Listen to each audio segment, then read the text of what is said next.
आकाशवाणी लखनऊ से प्रस्तुत हैं प्रादेशिक समाचार।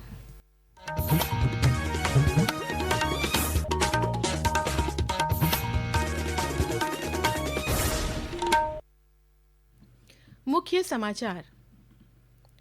उपराष्ट्रपति जगदीप धनखड़ ने उत्तर प्रदेश स्थापना दिवस पर आज लखनऊ में 3 दिवसीय कार्यक्रम का किया उद्घाटन। कहा, प्रयागराज का महाकुंभ देख पूरी दुनिया आश्चर्यचकित। मुख्यमंत्री योगी आदित्यनाथ ने आज मिल्कीपुर विधानसभा उपचुनाव के लिए जनसभा को किया संबोधित। कहा, अयोध्या की तरह करेंगे मिल्कीपुर का विकास। केंद्रीय कानून और न्याय मंत्री अर्जुन राम मेघवाल आज पहुंचे प्रयागराज। कहा, महाकुंभ दे रहा है समानता का संदेश। और काशी तमिल संगमम के तीसरे चरण की तैयारियों को लेकर केंद्रीय शिक्षा मंत्रालय के अपर सचिव ने आज वाराणसी में की बैठक। सुरक्षा समेत अन्य व्यवस्थाएं पूरी करने के दिए निर्देश।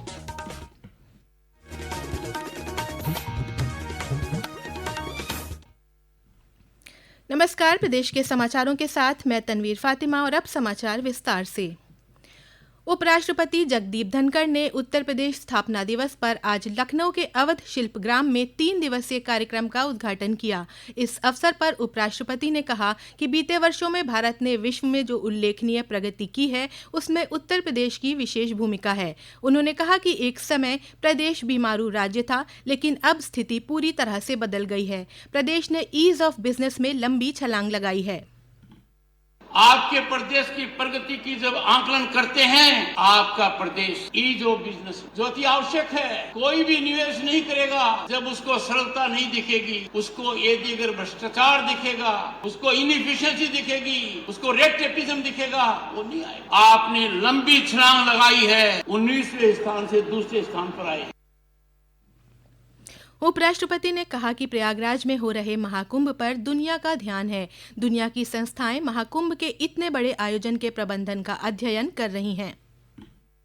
140 वर्ष से ज्यादा के बाद प्रयागराज में जो आज हो रहा है, पूरा विश्व आश्चर्यचकित है। पूरी दुनिया का ध्यान है। आकलन के हिसाब से 40 करोड़ से ज्यादा श्रद्धालुओं की सहभागिता ने विश्व को भारतीय प्रबंधन कौशल का परिचय दिया है। मुझे व्यक्तिगत ज्ञान है कि विश्व की कई संस्थाएं इसका अध्ययन कर रही हैं कि इतना बड़ा आयोजन हो कैसे रहा है। इस अवसर पर राज्यपाल आनंदीबेन पटेल और मुख्यमंत्री योगी आदित्यनाथ भी उपस्थित रहे। कार्यक्रम को संबोधित करते हुए राज्यपाल ने कहा कि विकास के क्षेत्र में राज्य देश में अग्रणी हो चुका है। इस अवसर पर मुख्यमंत्री योगी आदित्यनाथ ने कहा कि प्रदेश विरासत का संरक्षण करते हुए निवेश का बेहतरीन गंतव्य बन चुका है। मुझे बताते हुए गौरव की अनुभूति हो रही है कि पिछले 8 वर्ष के अंदर आदरणीय प्रधानमंत्री जी के मार्गदर्शन और नेतृत्व में उत्तर प्रदेश ने अपनी विरासत का संरक्षण करते हुए, अपनी आध्यात्मिक विरासत को आगे बढ़ाते हुए देश के अंदर टूरिज्म के सबसे बेहतरीन डेस्टिनेशन के रूप में अपने आप को स्थापित किया है। कानून व्यवस्था की स्थिति को बेहतर करते हुए निवेश के एक बेहतरीन गंतव्य के रूप में अपने आप को स्थापित किया है। इस कार्यक्रम में मुख्यमंत्री युवा उद्यमी विकास अभियान के ई पोर्टल की लॉन्चिंग की गई। साथ ही प्रदेश के 6 लोगों को उत्तर प्रदेश गौरव सम्मान प्रदान किया गया। ये सम्मान वाराणसी के कृष्णकांत शुक्ल, वृंदावन मथुरा के हिमांशु गुप्ता, कानपुर के मनीष वर्मा, बहराइच के डॉक्टर जय सिंह, बुलंदशहर की कृष्णा यादव और कर्नल सुभाष देशवाल को प्रदान किया गया। 24 जनवरी को उत्तर प्रदेश के स्थापना दिवस के अवसर पर राष्ट्रपति द्रौपदी मुर्मू, प्रधानमंत्री नरेंद्र मोदी समेत देश के शीर्ष नेताओं ने प्रदेशवासियों को शुभकामनाएं दी हैं। उन्होंने प्रदेश के आर्थिक, सामाजिक, राजनीतिक विकास पर अग्रसर होने के साथ सुख समृद्धि की मंगल कामनाएं की। वहीं आज प्रदेश भर में यूपी स्थापना दिवस मनाया जा रहा है। इस मौके पर प्रदेश के कई जिलों में विविध कार्यक्रमों का आयोजन किया गया। मुख्यमंत्री योगी आदित्यनाथ ने आज अयोध्या में 5 फरवरी को होने वाले मिल्कीपुर विधानसभा उपचुनाव के लिए एक चुनावी जनसभा को संबोधित किया।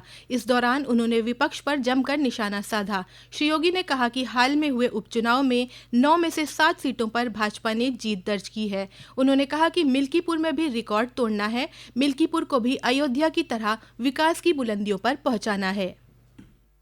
हम अयोध्या को, मिल्कीपुर को मिल्कीपुर के ही किसी सपूत को उनके 20 दे करके वहां से वो विधायक बन करके वहां के विकास को ऐसे ही आगे बढ़ाने का काम करेंगे। मिल्कीपुर को भी अयोध्या की तर्ज पर विकास की बुलंदियों की ओर आगे पहुंचाना है। ये समाचार आप आकाशवाणी लखनऊ से सुन रहे हैं। ताज़ा समाचार जानने के लिए आप हमारी वेबसाइट newsonair.gov.in पर लॉगिन कर सकते हैं। इसके साथ ही आप प्रादेशिक समाचारों का ये बुलेटिन हमारे YouTube channel news on AIR Lucknow पर भी सुन सकते हैं। प्रयागराज में सनातन के महापर्व महाकुंभ में स्नान करने वाले श्रद्धालुओं के आने का सिलसिला जारी है। आज शाम 6 बजे तक लगभग 56 लाख से ज्यादा श्रद्धालुओं ने संगम स्नान किया। वहीं केंद्रीय कानून और न्याय मंत्री अर्जुन राम मेघवाल आज प्रयागराज पहुंचे। उन्होंने महाकुंभ में चल रही श्री राम कथा में हिस्सा लिया। इस अवसर पर श्री मेघवाल ने कहा कि 24 जनवरी 1950 को इस देश की संविधान सभा ने हमारे राष्ट्रध्वज को स्वीकार किया था, इसलिए आज का दिन महत्वपूर्ण है। उन्होंने कहा कि संगम तट समानता का संदेश दे रहा है। संगम और वो तट, उसमें इक्वलिटी की भावना नजर आ रही है ना, प्रैक्टिकली सब नजर आ रहा है ना। यही संदेश संविधान में है कि समानता बढ़ाओ, एकता बढ़ाओ, एकजुट रहो, भारत को अखंड रखो। ये संदेश ही तो यहाँ महाकुंभ में भी दिया जा रहा है ना। प्रयागराज महाकुंभ में 29 जनवरी को पड़ने वाले मौनी अमावस्या स्नान पर्व के मद्देनजर रेलवे श्रद्धालुओं के लिए विशेष इंतजाम कर रहा है। देश के कोने कोने से आने वाले श्रद्धालुओं के लिए रेलवे 200 अतिरिक्त रैक की व्यवस्था कर रहा है। आवश्यकता पड़ने पर इसे बढ़ाया जा सकता है। प्रयागराज रेल मंडल के मंडल रेल प्रबंधक हिमांशु बडोनी ने बताया कि मौनी अमावस्या को लेकर सभी तैयारियां पूरी कर ली गई हैं।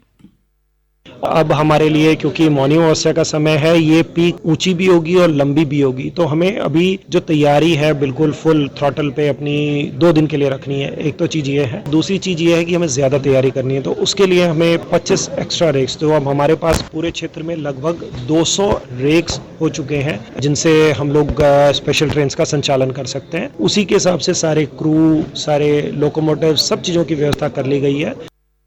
वाराणसी में आज केंद्र सरकार में अपर सचिव शिक्षा सुनील कुमार बरनवाल की अध्यक्षता में 15 फरवरी से 24 फरवरी तक चलने वाले काशी तमिल संगमम के तीसरे चरण की तैयारियों के लिए बैठक की गई, जिसमें जिलाधिकारी एस राजलिंगम ने काशी तमिल संगमम 1 और 2 के दौरान की गई तैयारियों और विभिन्न आयोजनों की जानकारी सचिव को दी। वहीं अपर पुलिस आयुक्त एस चिनप्पा ने आयोजन के दौरान सुरक्षा व्यवस्था की जानकारी दी। बैठक में सचिव ने पूरे आयोजन के दौरान अतिथियों की सुरक्षा, चिकित्सकीय व्यवस्था और हाइजीन के उचित प्रबंध करने का निर्देश दिया है। केंद्र सरकार ने प्रदेश समेत देश भर के विभिन्न योजनाओं के लाभार्थियों और खेल पुरस्कार विजेताओं को नई दिल्ली में होने वाले गणतंत्र दिवस परेड में सम्मिलित होने के लिए आमंत्रण दिया है। लखनऊ के रहने वाले Indian blind and para judo association के चीफ कोच मुनव्वर अंजार और सहायक कोच आयशा मुनव्वर को गणतंत्र दिवस समारोह में भारत सरकार की ओर से अतिथि के रूप में आमंत्रित किया गया है। आकाशवाणी समाचार से चीफ कोच मुनव्वर अंजार ने कहा कि प्रधानमंत्री नरेंद्र मोदी खेलों को बहुत बढ़ावा दे रहे हैं। ये मेरे लिए बड़े फख्र का मौका है कि आप जिस कंट्री में रहते हैं वहाँ की कंट्री के गणतंत्र दिवस पे और देश की राजधानी में आपको प्रधानमंत्री और प्रेसिडेंट के साथ आपको सम्मान दिया जा रहा है, बुलाया जा रहा है। मैं बहुत ही आभारी हूँ अपनी भारतीय गवर्नमेंट का, खासतौर से मोदी जी का, जिनकी सोच युवाओं को और खेलों या किसी भी फील्ड में जो लोग कार्य कर रहे हैं उनको बढ़ावा देने का, उनको बुलाने का। प्रदेश के पीलीभीत के माधोटांडा निवासी गोमती सेवक योगेश्वर सिंह उर्फ राम मूर्ति को भी आमंत्रित किया गया है। वहीं हापुड़ के रहने वाले प्रगतिशील किसान हर्षवर्धन त्यागी और उनकी पत्नी मीनू को गणतंत्र दिवस पर समारोह में शामिल होने के लिए आमंत्रण भेजा गया है, जिसके लिए उन्होंने प्रधानमंत्री नरेंद्र मोदी का आभार प्रकट किया है। और अंत में मुख्य समाचार एक बार फिर। उपराष्ट्रपति जगदीप धनखड़ ने उत्तर प्रदेश स्थापना दिवस पर आज लखनऊ में 3 दिवसीय कार्यक्रम का किया उद्घाटन। कहा, प्रयागराज का महाकुंभ देख पूरी दुनिया आश्चर्यचकित। मुख्यमंत्री योगी आदित्यनाथ ने आज मिल्कीपुर विधानसभा उपचुनाव के लिए जनसभा को किया संबोधित। कहा, अयोध्या की तरह करेंगे मिल्कीपुर का विकास। केंद्रीय कानून और न्याय मंत्री अर्जुन राम मेघवाल आज पहुंचे प्रयागराज। कहा, महाकुंभ दे रहा है समानता का संदेश। और काशी तमिल संगमम के तीसरे चरण की तैयारियों को लेकर केंद्रीय शिक्षा मंत्रालय के अपर सचिव ने आज वाराणसी में की बैठक, सुरक्षा समेत अन्य व्यवस्थाएं पूरी करने के दिए निर्देश। इसी के साथ प्रादेशिक समाचारों का ये बुलेटिन समाप्त होता है। अगला बुलेटिन रात 8 बजे FM पर प्रसारित किया जाएगा। नमस्कार।